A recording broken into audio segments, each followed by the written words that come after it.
Picture Da Vinci's Last Supper, the long table stretching across the room. 13 men sitting upright in wooden chairs, soft white bread stacked neatly in front of them, polished goblets catching the light, a quiet, orderly moment frozen in Renaissance perfection. Now forget it, because almost everything in that image is historically wrong. Jesus and his disciples didn't sit upright on chairs. They reclined on cushions, leaning on one elbow, their feet stretched out behind them. The bread wasn't white and airy. It was dark, flat, dense barley bread, torn by hand, never sliced. There were no forks, no individual plates, no tall glass goblets. And the wine, it was never drunk straight. It was diluted with water, ordinary and practical, part of daily survival. For centuries, artists painted biblical meals the way they understood meals, like European banquets. Beautiful? Absolutely. Accurate? Not even close. If we misunderstand the table, we misunderstand the moment, because the meal was not decoration. It was identity. It was memory. It was theology, expressed through grain, oil, fish, and wine. Tonight, we're going to step past the painting and into the real first-century world. We'll rebuild the table piece by piece, the bread, the shared bowl, the charcoal fire, and when we reach the upper room, one small detail about how Jesus handed bread to Judas may change the way you read the Gospels forever. Stay with me. Let's forget the painting and discover what was really on the table. What if I told you that when Jesus said, "Give us this day our daily bread," he wasn't speaking poetically, he was speaking literally. In the first century, bread wasn't a side dish. It wasn't something you passed around in a basket while waiting for the real meal to arrive. Bread was the meal. The Hebrew word lechem means bread, but it also means food. When a family said, "Let's eat bread," they meant, "Let's eat." Everything else on the table, the oil, the herbs, the occasional fish, existed to make the bread more interesting, more flavorful, more bearable. Now picture a Galilean morning. Before the sun fully clears the hills, a woman is already awake. Grain must be ground by hand, not with a machine, not with electricity, with a heavy basalt grinding stone pushed back and forth for an hour or more just to produce enough flour for the day. The sound is steady, rhythmic, physical.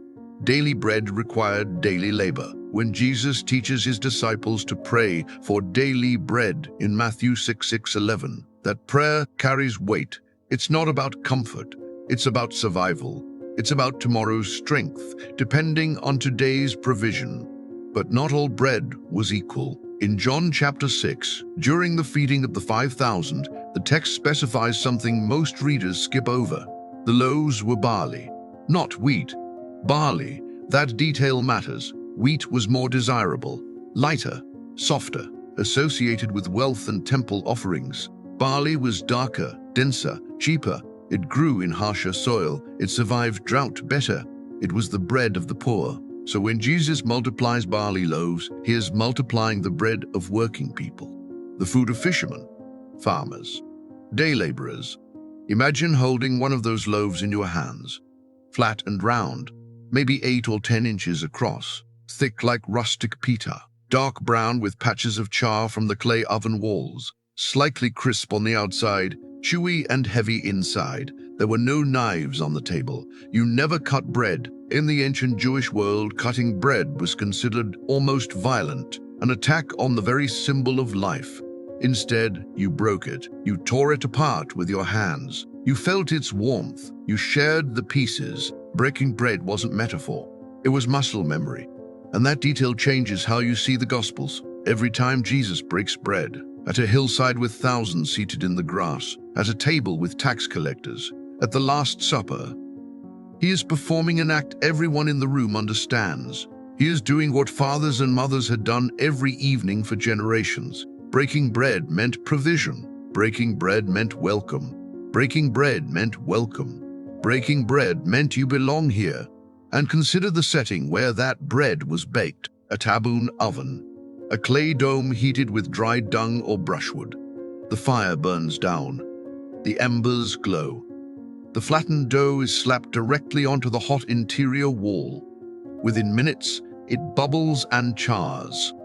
It absorbs smoke, It takes on the flavor of the fuel itself. This was not bakery bread. This was survival bread.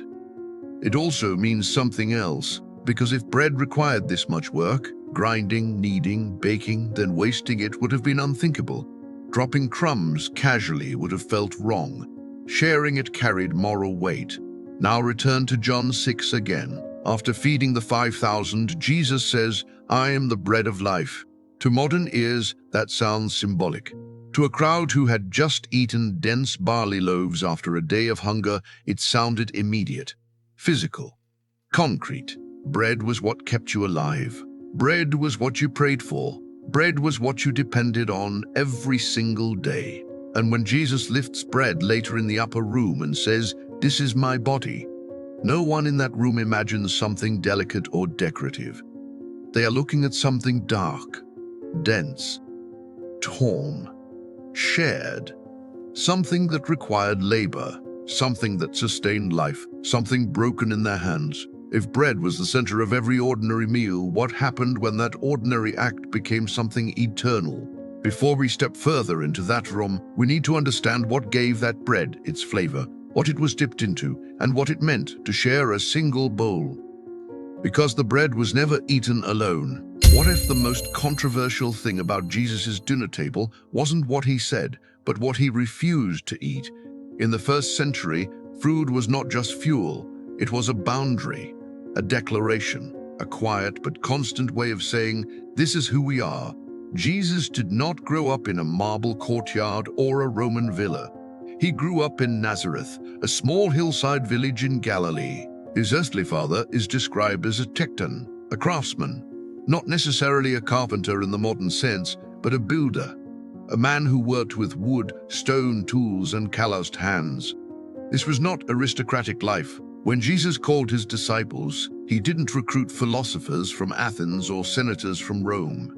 He called fishermen mending nets, a tax collector sitting at a booth, ordinary men whose hands smelled like fish, rope, and sweat. And in that world, what you ate told everyone exactly where you stood. Jewish dietary law, what we now call kosher, shaped every meal. No pork, no shellfish, no eel, no catfish, nothing without fins and scales. Meat and dairy were not mixed. Certain animals were clean, others were not. These weren't random rules. They were identity markers. Under Roman occupation, Judea and Galilee were filled with foreign influence. Roman soldiers, Greek-speaking merchants, imported customs. The empire had its own feasts, its own gods, its own banquet culture. Refusing certain foods was not just religious observance, it was resistance, it was continuity, it was memory. You could walk into a marketplace and immediately know who belonged to Israel and who did not, simply by what they purchased. To eat differently was to belong differently. The Pharisees were especially serious about purity, ritual hand-washing before meals, careful separation of clean and unclean foods. Observance wasn't just about health, it was about holiness, about remaining distinct in a world pressing in from every side.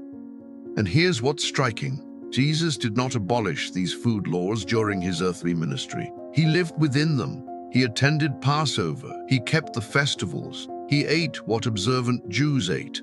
When critics later accused his disciples of not washing their hands properly before eating, in passages like Mark 7, the issue wasn't hygiene. It was ritual observance, identity, tradition. Meals were theological territory, but there was another layer shaping the table: economics. Galilee was fertile, but it was taxed. Roman authorities imposed heavy tribute. Herod Antipas, the regional ruler, oversaw development projects that required revenue. Farmers and fishermen often worked land they did not technically own. A portion of grain, oil, or fish went upward to landlords, to tax collectors, to Rome, which means the food on a working family's table was never entirely theirs. Bread represented labor under oversight. Fish represented income under taxation. Even olive oil, pressed from local groves, moved through systems of exchange and obligation. When Jesus spoke about daily provision, about forgiving debts, about bread shared with the hungry, he was speaking into that reality. Food revealed class. The wealthy in Jerusalem might have enjoyed refined wheat bread, larger portions of meat, imported spices. A Roman banquet could include exotic dishes, multiple courses, elaborate presentation. Slaves would serve while guests reclined. In contrast, most Galilean meals were simple: bread, oil, legumes, fish when available, meat rarely. Yet in that simplicity there was something powerful.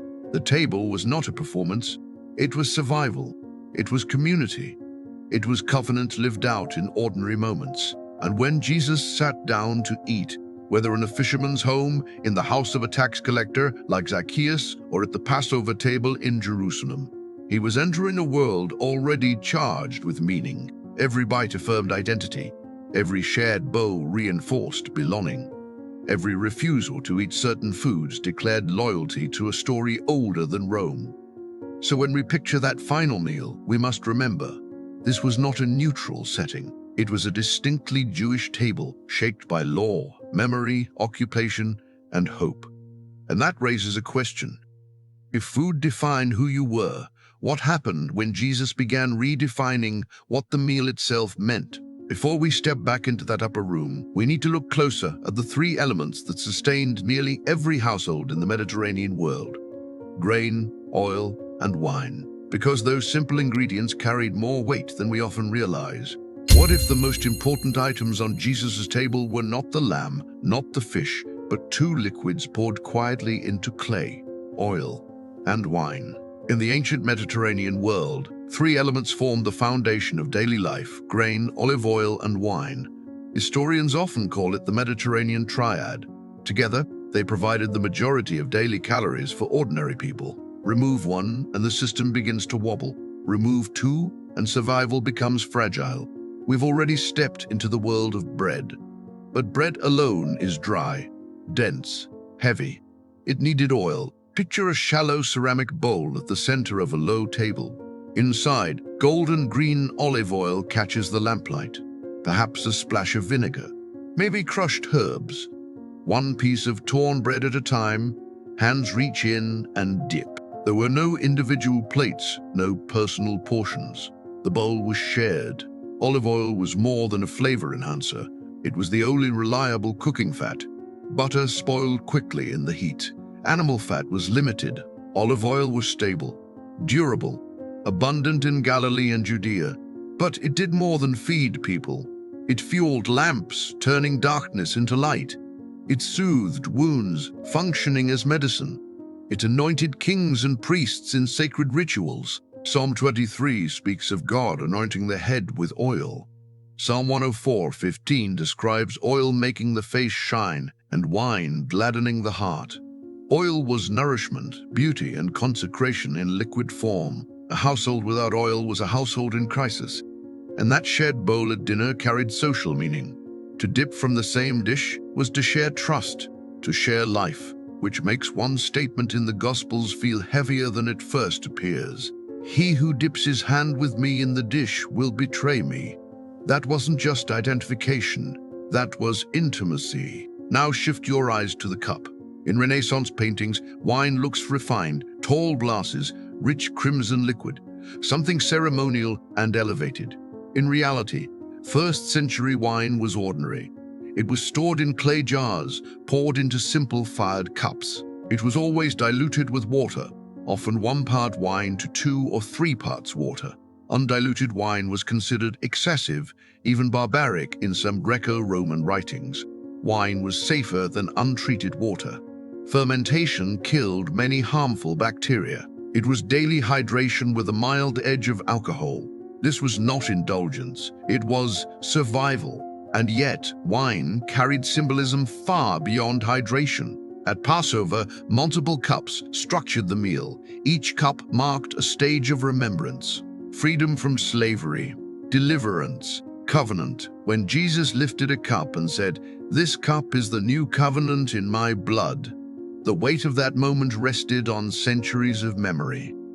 The liquid in his hand was familiar, ordinary, diluted, shared countless times before, but now it was reframed. Covenant language was not abstract to Jewish ears. It evoked Sinai, sacrifice, promises sealed in blood, Exodus, deliverance. Something as common as diluted wine was being transformed into a declaration of something eternal.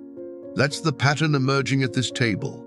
Nothing exotic, nothing imported from distant lands, no rare spices from India, no lavish Roman banquet display, just bread, oil, wine, the basic elements of life. And that simplicity matters, because in a world where empire displayed power through excess, massive feasts, extravagant presentation, luxury ingredients, this table embodied restraint, identity, continuity, oil that lit their lamps, wine that sustained their bodies, bread that required daily labor, every element grounded in ordinary survival. And here is the quiet crescendo of this section. The substances that sustained physical life were being redefined as symbols of spiritual life. Oil illuminating darkness, wine sealing covenant, bread sustaining the body. The table was not luxurious, it was elemental. And that raises another question. If grain, oil, and wine form the backbone of survival, what about protein? What about the fishermen who followed Jesus?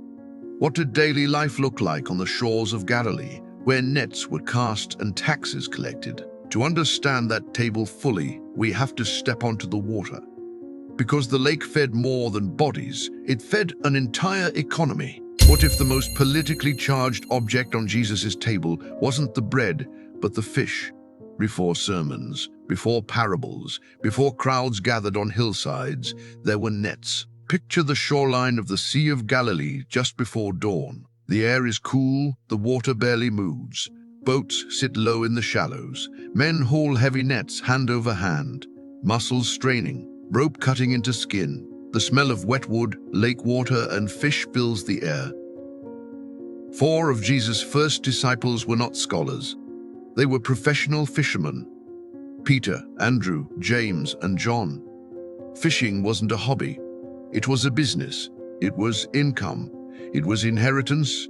And in first-century Galilee, it was also regulated. The lake, known then as the Sea of Galilee, sat under the jurisdiction of Herod Antipas, a regional ruler operating within the broader Roman system. Fishing rights were controlled. Catches were taxed. Licenses were often required. A portion of what came out of that water flowed upward to local authorities and ultimately to Rome. Which means every fish on a working man's table carried a story of labor under oversight. Now, what kind of fish were they catching? The most well-known today is often called St. Peter's fish, a type of tilapia native to the lake. Broad-bodied, mild white flesh, usually grilled whole over charcoal. Archaeological and historical evidence suggests this species was common in the region. There were also smaller fish, likely sardines, caught in large schools. These were often salted and dried for preservation. Pressed into compact forms, they became portable protein, easy to store and transport. And then there were larger carp-like species that could grow impressively heavy, suitable for communal meals or special occasions. Fish was not rare like meat. In Galilee, it was accessible. It was daily protein. When Jesus feeds the 5,000 with 5 loaves and 2 fish, the fish were likely small, preserved, ordinary, the kind a working family might carry for a long day. And that detail matters, because nothing in that miracle suggests luxury. It reflects the food of ordinary people. There's another quiet detail many overlook. Mary Magdalene came from a town called Magdala. In fact, the fuller name may have been Magdala Tarikai, often associated with fish processing. The town was known for salting and exporting fish. It functioned almost like an ancient fishing industry hub. The lake didn't just feed families, it fed trade networks. So when Jesus stands on that shoreline after the resurrection in John 21, cooking fish over a charcoal fire at dawn, it is not a random breakfast scene. It is a return to familiarity, to identity, to where these men began. Follow me and I will make you fishers of men. That metaphor lands differently when you remember the economic weight of fishing. Fishing meant long nights. Fishing meant uncertainty. Fishing meant uncertainty. Fishing meant uncertainty. It meant casting nets into dark water, hoping for provision. And under Roman rule, it meant a portion of your labor always belonged to someone else. Here's the crescendo of this section. Fish on that table was not just protein. It was evidence of work in a system that pressed downward. It was sustenance drawn from waters governed by empire, which makes Jesus' repeated meals with fishermen deeply grounded. He didn't romanticize their labor. He entered it. He called them from it. He used its language. Even the symbol of the fish would later become associated with early Christians, the ichthys symbol, though that development comes after the New Testament period. Still, the connection between fish and identity runs deep. So when you imagine the table again, bread torn by hand, oil glistening, wine diluted, add to it grilled fish, charred skin, steam rising, the smell of lake and smoke, ordinary, familiar, earned, and yet something is shifting. Because if fish represented labor under empire, what happened when Jesus began speaking about a kingdom not built on taxation or control? Before we move from the shoreline to Jerusalem, we need to look at something rarer on that table, something reserved for celebration. Because when meat appeared, it meant something extraordinary was happening. What if the smell of roasting meat in the 1st century meant something closer to a wedding than a Wednesday night dinner? For most working families in Galilee and Judea, meat was not routine, it was rare. In our modern world, meat can feel ordinary, something wrapped in plastic at a grocery store, available every day of the week. But in the ancient Mediterranean, animals were worth more alive than dead. A goat gave milk daily, a sheep produced wool year after year, an ox pulled plows through stubborn soil. To slaughter an animal was to sacrifice future income for a single meal. That decision wasn't casual. For a peasant household, meat might appear 5 or 6 times a year, at Passover, at major festivals, perhaps at a wedding. Maybe, if the family was fortunate, for a special gathering. So when meat appeared on a table, it carried weight. It announced significance. You can hear that weight in one of Jesus' most famous parables. In Luke 15, the father of the prodigal son orders, "Bring the fattened calf and kill it." To modern ears, that might sound celebratory but normal. To first-century listeners, it was extravagant. The fattened calf was not everyday livestock. It was carefully raised, reserved for something important, perhaps the most important event imaginable. This was not just forgiveness, it was costly joy. Now think about Passover in Jerusalem. Each year, Jewish pilgrims traveled to the city to remember the Exodus, the night their ancestors left Egypt in haste. At Passover, lamb was central. The lamb had to be unblemished. Its bones were not to be broken, as prescribed in the Torah. It was roasted, not boiled. The smell of lamb roasting would have filled neighborhoods, smoke rising, families gathered, stories retold. This was not indulgence. It was remembrance made edible. And yet, even here, there is an economic reality. Temple sacrifice involved coordination, cost, and oversight. Pilgrims purchased animals. Money changed hands. The system was organized and structured. Meat at Passover was sacred, but it was not detached from the realities of the time. So when we imagine the final meal Jesus shared with his disciples during Passover, roasted lamb may well have been present. Bitter herbs, unleavened bread, salt water, Caro said. But notice something subtle.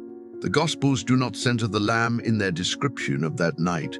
Instead, they center the bread and the cup. The lamb, the traditional focal point of the Passover meal, fades into the background of the narrative. And that shift is powerful. Because in Jewish memory, the lamb symbolized deliverance, protection, blood marking doorposts in Egypt. But at that table, something new was happening. The focus moves from the animal to the act, from the roasted flesh to the broken bread, from remembrance of past deliverance to the announcement of something unfolding in that room. Here is the crescendo of this section. Meat in the ancient world signaled celebration. It signaled something extraordinary.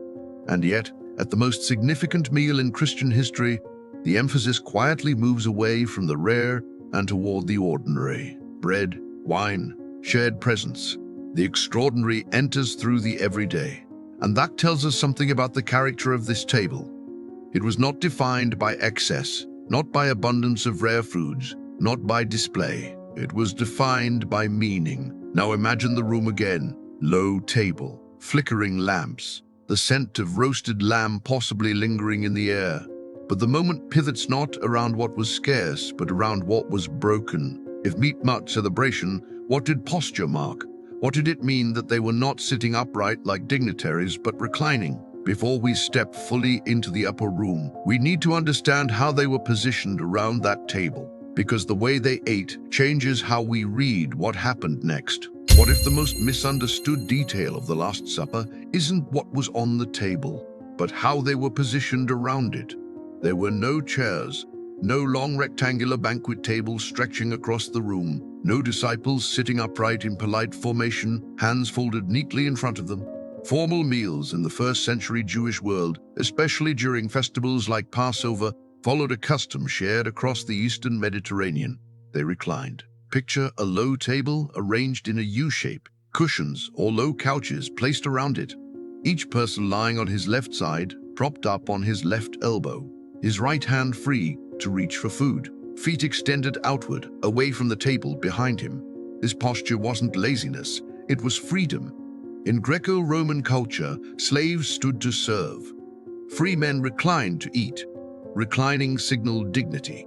It meant you were not in a hurry. You were not on duty. You were at rest. That detail reshapes the room. When Luke's gospel says they were reclining at table, it isn't decorative language, it is spatial information, geometry. Now consider a moment that often confuses modern readers.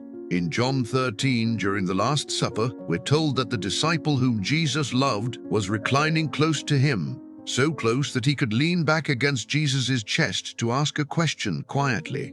To us, that sounds intimate in a mystical way, but in that arrangement, it was physical reality. If John was positioned slightly in front of Jesus and to his right, leaning back would naturally bring his head near Jesus' chest. No theatrical gesture, just proximity, close enough to whisper, close enough to hear breath, close enough to hear breath. And that closeness makes what happens next even heavier. He who dips his hand with me in the dish. In a reclining meal, the central bowls, oil, herbs, sauces, were shared. You didn't have individual plates. You tore bread. You dipped. You reached. But there was one special gesture a host could make. He could take a piece of bread, dip it into the shared dish, and hand it directly to an honored guest. It was a sign of affection, welcome, esteem. In John's account, Jesus does exactly that. He dips the bread, and he hands it to Judas, not publicly exposing him, not pointing across the table, hand to hand, in a room where everyone is close enough to touch. That is the crescendo of this section. The final gesture Jesus extends to the one who will betray him is not distance, it is honor. And then we read the simple line, "And it was night." But there is more geometry in this scene. Remember the story of the woman who anointed Jesus' feet with perfume while he was dining? Modern readers sometimes imagine her crawling awkwardly under a table. But in a reclining posture, feet extended outward behind each diner, she would have approached naturally from the back. His feet were accessible, visible, vulnerable. The physical arrangement makes sense of the narrative. Meals were embodied experiences. They weren't sterile. They weren't distant. They were shared space, shared breath, shared bowls. In our modern dining culture, we sit upright across from each other, often separated by personal plates, individual portions, and sometimes even our phones. Distance is built into the design. But in that upper room, distance was almost impossible. Shoulders brushed, hands crossed paths, conversations overlapped. When Jesus broke bread, fragments would have landed in the same shared space. Reclining created intimacy by design. And that changes how we read the entire evening. The betrayal didn't happen across a wide banquet hall, it happened within arm's reach. The announcement of covenant wasn't delivered from a podium, it was spoken into a circle of men physically leaning toward one another. If the table was low and the posture was relaxed, then this wasn't a performance, it was a shared meal among friends, one that would fracture before morning. So now, imagine the room fully assembled. The bread has been torn, the oil has been shared, the wine has been poured, the fish perhaps eaten earlier, the lamb possibly resting on the table. 13 men recline in close proximity. Lamps flicker, shadows move along mud brick walls, and in that physical closeness, something is about to be redefined. Before we step completely into that final moment, before the bread is lifted and the cup is named, we need to slow down and enter the room as if we are there. Because once we understand the posture, the shared bowl, and the geometry of intimacy, the words spoken over that bread will never feel distant again. Are you ready to step inside the upper room? What if the most important meal in history didn't look extraordinary at all? No marble columns, no golden platters, no orchestration of grandeur, just a borrowed upper room in Jerusalem. Evening settles over the city. Pilgrims fill the streets for Passover. Oil lamps flicker inside mud brick walls, casting unsteady light that stretches shadows across the ceiling. The air carries the scent of roasted lamb, smoke, and fresh bread. A low table stands at the center, arranged in a U-shape. Cushions line the floor. 13 men enter and take their places, reclining on their left sides, leaning into one another's space. The geometry we've already explored now becomes real. Shoulders close, hands within reach, shared bowls between them. On the table lies unleavened bread, flat, pale, brittle. This is the bread of haste, recalling the night Israel left Egypt before the dough could rise. Nearby sits a bowl of bitter herbs, sharp greens that sting the tongue and water the eyes. A small dish of salt water, recalling tears. A thick, dark charicet. Dates, figs, nuts crushed together with wine, textured like mortar, recalling the bricks once made in slavery. And perhaps roasted lamb rests there too, its bones unbroken according to the law. The meal unfolds in rhythm, blessings spoken, questions asked, cups poured. Passover was structured, layered with memory. 4 cups of wine traditionally marked stages of redemption, promise, deliverance, restoration, praise. Nothing about this scene feels invented. It is rooted in centuries of repetition. And then something shifts. Jesus reaches for the bread. He doesn't cut it. He breaks it. The crack echoes softly in the lamplit room. This is my body, given for you.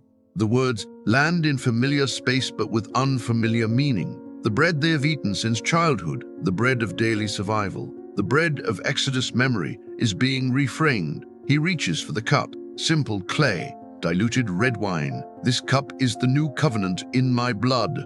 Covenant language would have stirred deep memory. Sinai, sacrifice, promise sealed with blood.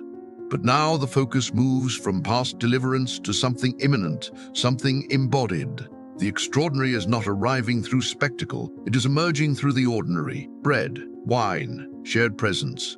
And then one final gesture. Jesus tears a piece of bread, dips it into the communal bowl, likely the charicet, and hands it directly to Judas. In that culture, this was an act of honor, affection, a host's intimate offering. Hand to hand, not accusation, invitation, and Judas rises. And the text tells us simply, and it was night. The meal continues, but the room is no longer the same. If we slow down enough, we can almost hear it. The rustle of garments, the scrape of clay cups, the low murmur of voices trying to process what has just been said. This was not a grand banquet staged for history. It was a shared meal among friends. And that may be the most striking detail of all. 2,000 years later, Christians around the world still break bread and share a cup. The vessels have changed. The rooms look different. The bread may be thin wafers. The wine may be grape juice in small cups, but the act remains. Broken, shared, remembered. If we remove the Renaissance painting and step into this reconstructed room, smoky, close, ordinary, the story feels less distant, less symbolic, more embodied. Because the meal was never decoration, the meal was the message. And now that we've rebuilt the table piece by piece, bread, oil, fish, lamb, posture, one question remains. If you had been there that night, reclining within arm's reach, what would you have noticed first? The smell of the lamb, the bitterness of the herbs, or the sound of bread breaking in the silence. 2,000 years of art have given us symmetry, polish, and distance. But history gives us something else. Not a long Renaissance table, not white bread and crystal goblets, but a low room. Smoke in the air, barley bread torn by hand, oil shared from a single bowl, diluted wine in clay, feet stretched behind reclining men. A final piece of bread placed gently into a betrayer's hand. Da Vinci painted a moment of stillness. History gives us a moment of intimacy. And when you remove the painting and step into the room, the meal becomes something closer, not staged, not decorative, but shared. Mahila Vontro. Rone. Tronhai. Edouin. Forget the painting. Ending, remove the painting. Narrative loop sealed.